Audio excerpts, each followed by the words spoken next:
देखिए, शादी कोई ऐसा सामान नहीं है जिसे आप सर पर ढोते हैं, लेकिन बहुत से लोग उसे सर पर ढोते हैं। It's just an arrangement. ये बस एक व्यवस्था है ताकि सामाजिक तौर पर आपकी ज़रूरतों को To the way पूरा करने का तरीका थोड़ा समझदारी भरा हो। एक इंसान की ज़रूरतें होती हैं, has needs. शारीरिक, मनोवैज्ञानिक, भावनात्मक, आर्थिक, सामाजिक, कई तरह की ज़रूरतें। इन ज़रूरतों को एक गरिमापूर्ण तरीके से पूरा करने के लिए हमने एक चीज़ बनाई जिसे शादी कहते हैं, ताकि इन्हें पूरा करने के लिए एक ढांचा उपलब्ध हो। आपकी इच्छाएं बेलगाम ना हो जाएं और समाज में हर तरफ उथल पुथल ना हो जाए। एक तरह का ढांचा, ताकि इन्हें एक समझदारी भरे तरीके से संचालित किया जाए। अब आपने इसे स्वर्ग से जोड़ दिया है, क्योंकि किसी ने आपसे कह दिया शादियां स्वर्ग में तय होती हैं। सिर्फ अविवाहित लोग ऐसा सोचते हैं।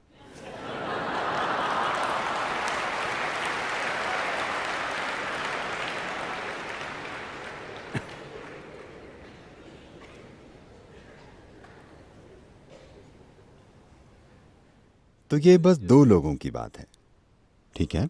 अब आध्यात्मिक प्रक्रिया भीतर की ओर मुड़ने के लिए है। Spiritual process is about turning inward. क्या मैं किसी दूसरे के साथ भीतर मुड़ सकता हूं? शादी आपके जीवन के कुछ खास पहलुओं को संतुष्ट करने के लिए एक व्यवस्था है। जीवन को यह सोचकर पेचीदा मत बनाइए कि आध्यात्मिक मार्ग पर हम दोनों साथ साथ चलेंगे। ऐसा कुछ नहीं होता, क्योंकि आध्यात्मिक मार्ग कोई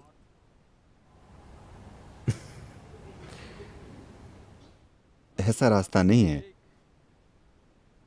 जो आप वेलिंगिरी पहाड़ों में चुनते हैं, जिस पर आप साथ चलना चाहते हैं। अगर आप वेलिंगिरी पहाड़ों में भी जाते हैं तो कृपया अपने हाथ से हाथ पकड़कर मत चलिए। यह एक सकरा रास्ता है और जंगल में ऐसे चलना ठीक नहीं है। आप पार्क में हाथ पकड़कर चल सकते हैं, आप हाथ पकड़कर खरीदारी कर सकते हैं, आप सिनेमा में हाथ पकड़कर बैठ सकते हैं। You can't turn inward hand in hand. आप हाथ पकड़कर भीतर नहीं मुड़ सकते। Now, अब क्या इसका मतलब है कि जो लोग शादीशुदा हैं, चलिए इसे समझते हैं। शादीशुदा होने का मतलब है कि उन लोगों ने जीवन में अपनी ज़रूरतों को पूरा करने के लिए एक ऑफिशियल इंतज़ाम किया है, एक औपचारिक इंतज़ाम, एक इंसान की साधारण ज़रूरतों के लिए, जो कि शारीरिक, मनोवैज्ञानिक, सामाजिक और अन्य कई तरह की होती है। तो ये व्यवस्था जो आपने की है, इन चीज़ों को शालीनता से चलाइए, ताकि आपके पास भीतर मुड़ने के लिए समय और स्थान हो। अगर आप इन चीज़ों पर बहुत ज़्यादा ध्यान देते हैं तो भीतर मुड़ना संभव नहीं होगा। इसका मतलब ये नहीं है कि अगर आप अकेले हैं तो ऐसा कर लेंगे।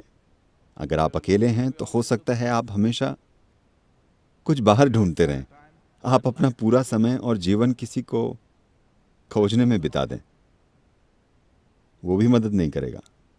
अगर आप सोचते हैं कि आपकी इच्छाएं, आपकी लालसाएं, आपकी ज़रूरतें शादी की व्यवस्था के ज़रिए अच्छे से संभाली जा सकती हैं, तो ठीक है। इसे स्वर्ग से जोड़ने की कोशिश मत कीजिए। ये स्वर्ग में तय नहीं होती, मेरा यकीन कीजिए। और अगर स्वर्ग इतनी ज़्यादा गलतियां कर रहा है तो हमें कई चीज़ों पर गंभीरता से फिर से विचार करना चाहिए। तो भारत में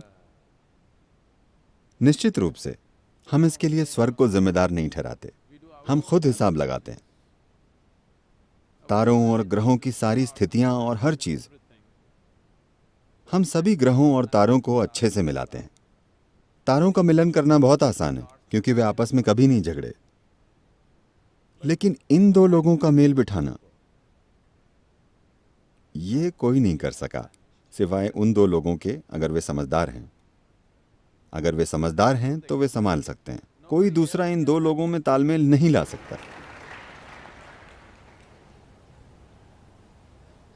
पुजारियों ने कोशिश की, देवताओं ने कोशिश की, भूतों और पिशाचों ने कोशिश की, ये कारगर नहीं हुआ। 2 समझदार लोग इसे संभाल सकते हैं। अगर वे दोनों इस व्यवस्था की सीमाओं और इस व्यवस्था की संभावनाओं को समझते हैं तो वे इसे समझदारी से चला सकते हैं।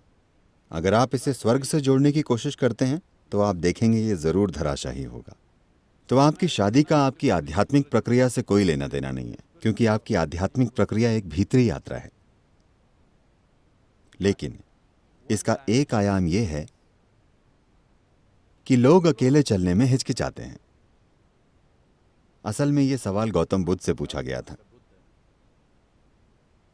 क्या अकेले चलना बेहतर है या किसी के साथ?